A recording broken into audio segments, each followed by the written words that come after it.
Okay, so I'm here with Steve Eastaugh, Norwich United manager, on Thursday 29th of July. So Steve, tonight is Norwich United's final training session of pre-season. Are you looking forward to starting the league campaign at home on Saturday against Haverhill after an 8-month break from league action? Is that what it is, 8 months? Wow. Yeah, that's... In some ways it seems 8 months, and in other ways it seems quick. I think it's because we had that little game sort of back in the middle of it. But yeah, this is what we was obviously building up for. We've had a good pre-season, both on and off the pitch. So yeah, the boys are really chomping at the bit for Saturday now, and we also know that once we get started, it's going to be quite relentless. So no, we're pleased with the work that we've done. We're pleased with the performances that we put in. Obviously the results have been good, but that is more a performance that we're looking at in terms of pre-season. The performances have been good, and the group is where we want them to be in terms of fitness. We're ready to go. Great stuff. So you've made 3 signings in pre-season. Could you tell us what Kyle Richardson, Max Mellinson and Liam Jackson will bring to your side? First of all, we're really pleased to have brought those 3 in. Liam and Kyle we did fairly early on.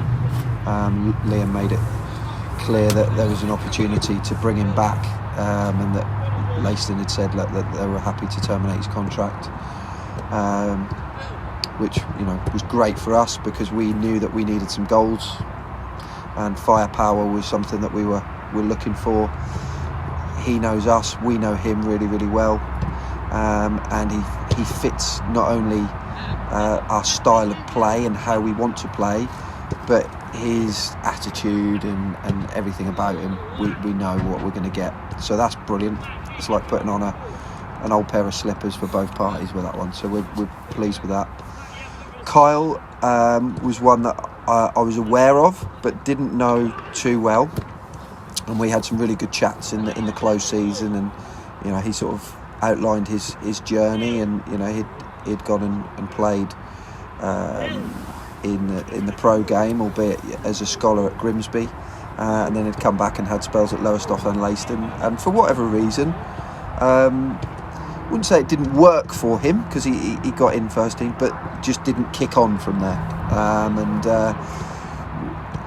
Having worked with him in pre-season, he's a better player than even I thought I'd signed. I think he's a real quality addition. He left-footed but can play off both foot, can operate anywhere across the midfield. He's a really fit lad, and he's come in, and again it's like he's been here for some time. The lads have taken to him, he's settled in, and I think he's going to be a huge player for us. Definitely this season, and hopefully beyond as well. Obviously we signed him on a 2-year contract, so he's definitely one who's still a young lad that we're hoping to develop. Max is one that I've known Max since he was a boy. He was in the player development centres at Norwich. I've tried to sign Max a couple of times, and we haven't managed to get him on both occasions.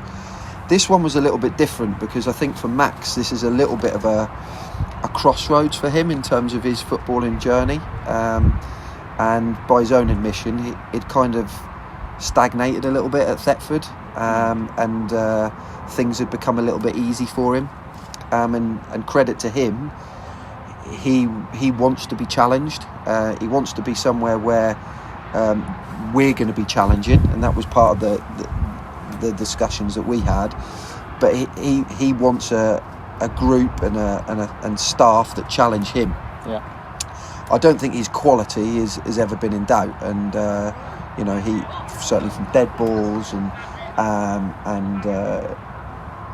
both being able to affect things in front of goal as well, because we think he's got, he'll contribute in terms of goals. Yeah. So that was a really pleasing one. That was a little bit later on, so we've had to do a little bit more with him in terms of fitness, but in fairness to him, he's picked things up really quickly, and we've managed to get him up to speed.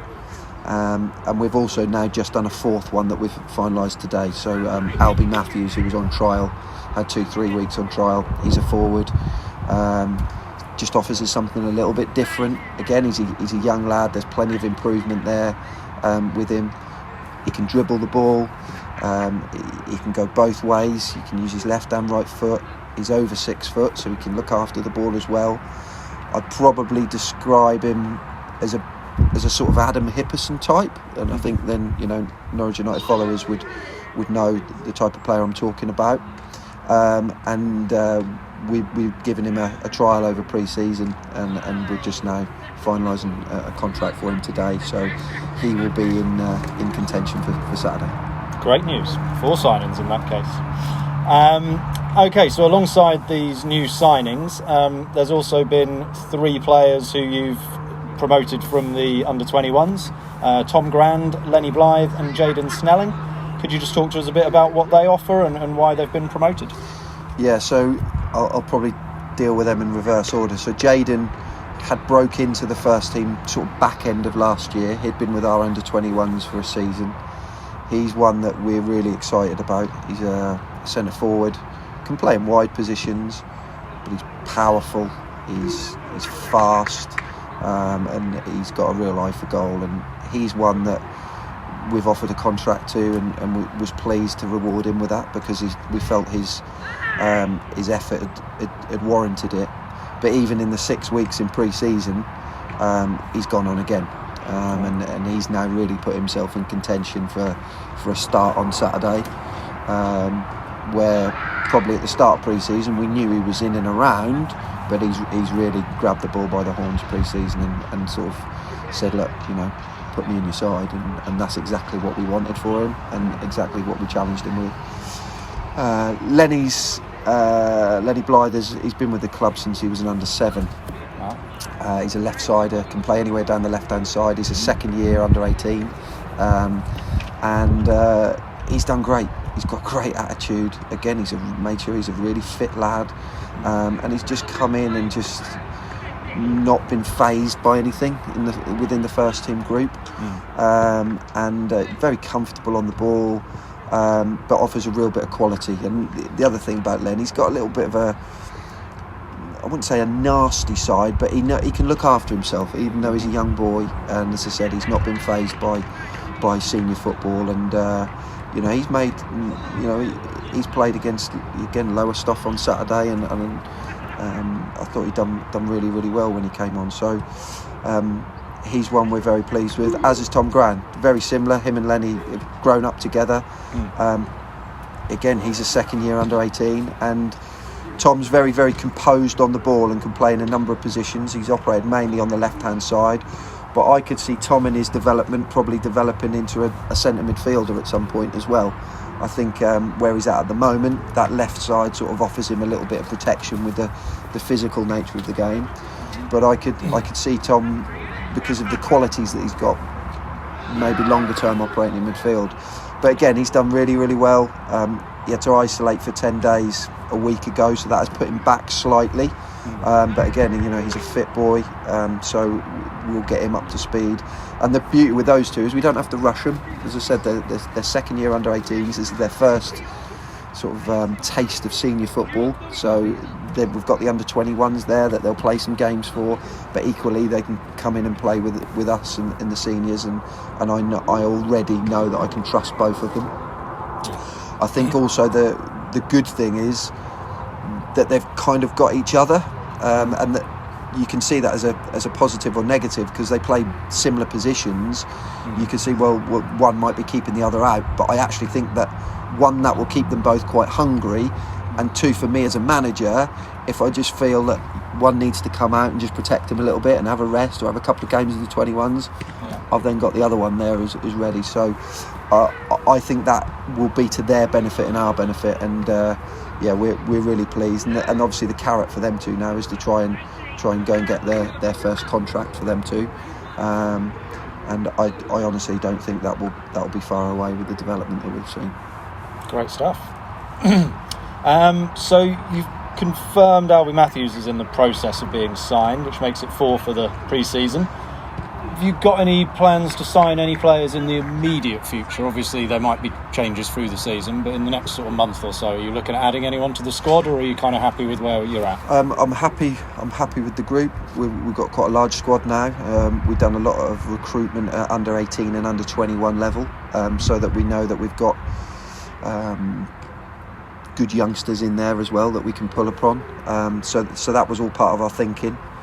So there's nothing in the pipeline for senior signings. Mm-hmm. What we may look to do is bring a goalkeeper in on loan, because we've only got Ryan, and obviously the fixture list is going to be quite relentless. So we're just, if we do bring someone in, that will be very much to support that position so that they can compete with each other.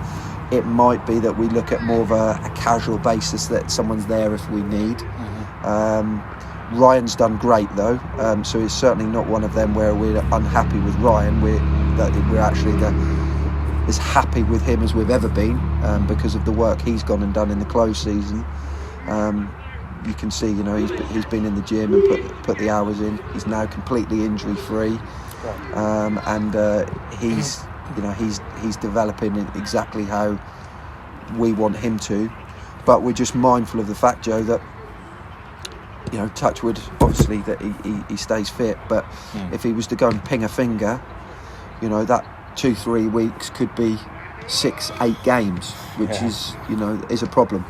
So we've just been mindful that we need to have an option there and a solution there. So we've made some tentative inquiries around that, but that will certainly be it before Saturday, and I don't foresee anything for the rest of this month. Great. Okay. You mentioned the possibility of appointing a technical director in our last podcast, and you've now done so, appointing Toby Nickerson to the role. How pleased are you with this appointment, and have you enjoyed working with Toby so far? Well, I would say that Toby is the best signing the club has made for a long time. Tobes is. I've known him a long time. I've worked with him in a professional capacity, and when we had conversations, which would have been sort of May, June, about the possibility, that was the one for me, because I felt if Tobes was up for that challenge with the remit he'd get, he's the perfect fit. He does his full-time job is at Community Sports Foundation, so he leads people. He is very plugged into the community aspects of it, and he's a problem solver, and he finds solutions to problems, and that is, as a football club, that's the bit that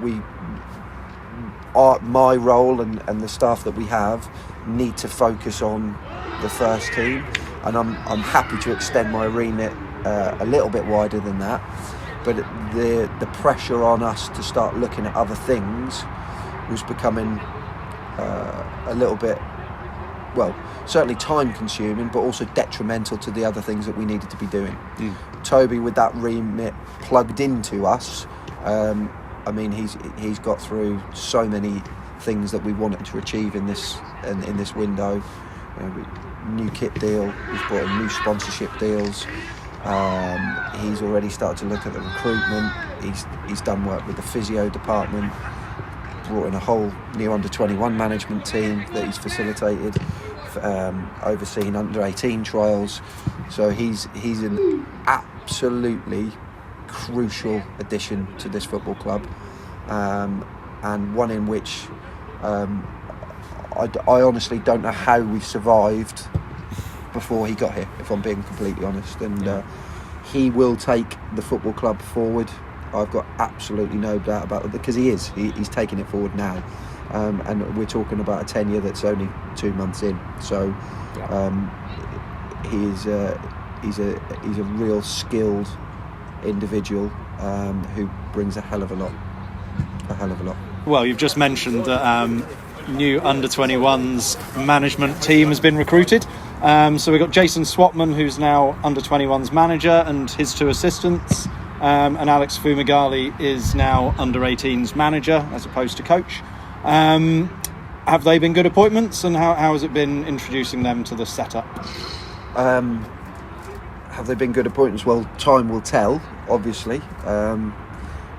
Not so much as results, obviously, with youth football and younger senior football, shall we say, with 21s. But we knew that we needed to strengthen that area.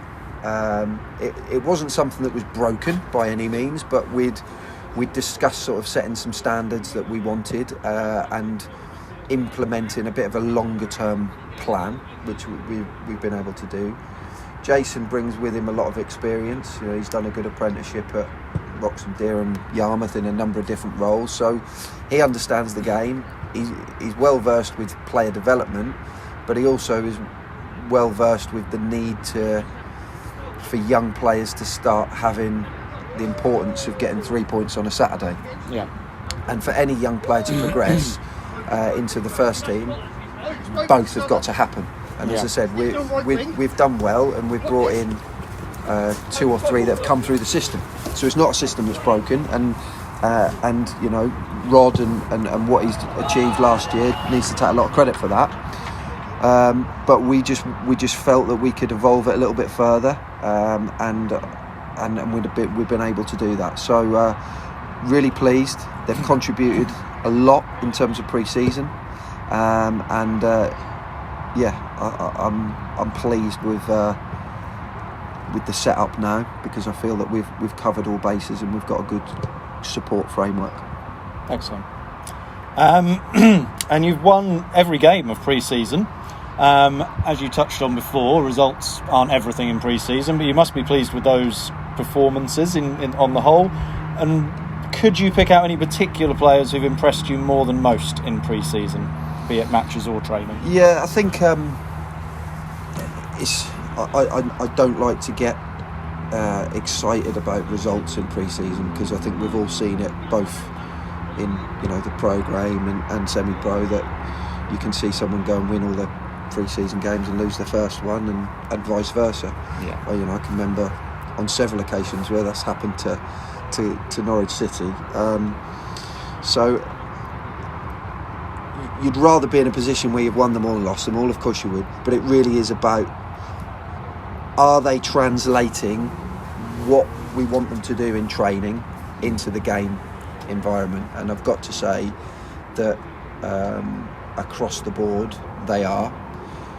Pre-season has been a little bit interrupted just because of normally it can be holidays, but obviously no one's gone anywhere, so it hasn't been holidays. But we've had a few niggly injuries for 1 or 2 of them, nothing serious, touch wood, which has been good. And the self-isolation thing has been a problem. I've had 2 or 3 who've had COVID, but we've had up to 5 or 6 self-isolating, so that's been a little bit fragmented for us. In terms of performances, I think everyone has been getting to the levels that we've wanted them to get to. I'd probably say the 2 that for me that have stood out more and gone above me would probably be how Adam Probert started pre-season, and we'd put him into a central midfield position because we wanted to see if he could impact the game from there. And I thought his performances in the early part of pre-season, and certainly away at Sheringham, I thought he had a really good game, and here against Yarmouth, so that was pleasing. He then picked up a little niggly knee problem, which he's now over. And the other one for me would be Jordan Forbes, and we again a new position, if you like, for Jordan. Just putting him inside in a sort of number 10 role, and just saying to him, look, we want you to go and impact games more. And I think Jordan's technical ability has never been in doubt, and I'm sure anyone who comes and watches our games will be able to back that up, that they see a good technical player, but they probably don't see a player that goes and affects the game and contributes consistently. And in pre-season he has. I think he scored 5 goals. And what I see now is a player that can consistently go and impact a game of football, both with and without the ball, which is absolutely crucial. And So I've been really pleased with him, because again, he's another one who you may have it probably earmarked to be in and around the group and maybe play a part. And with his performances, he's gone, no, I want to be in your starting 11. So that's great for a manager. That's brilliant that that's happened, because that causes me nice problems.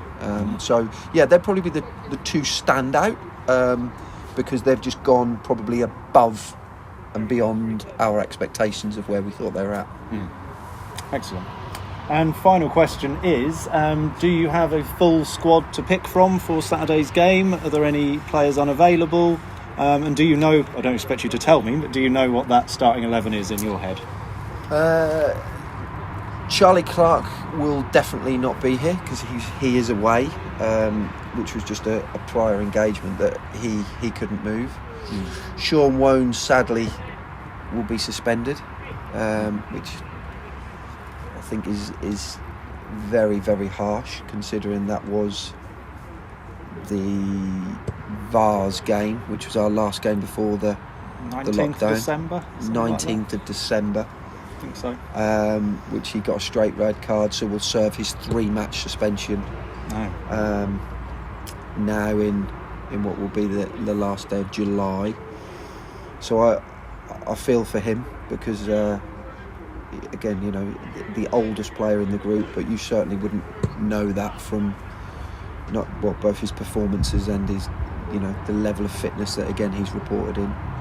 So those two are definite. I think Hayden Davis Saturday will probably come a week too early for him, with he's got a hamstring. Apart from that, we've got 1 or 2 niggles, but I think all of them will be fine for Saturday. Right. Do I know my starting 11? I would say I know 10 of my starting 11. And you're absolutely right, I won't be telling you. Thanks a lot, Steve. Pleasure speaking to you. You're welcome.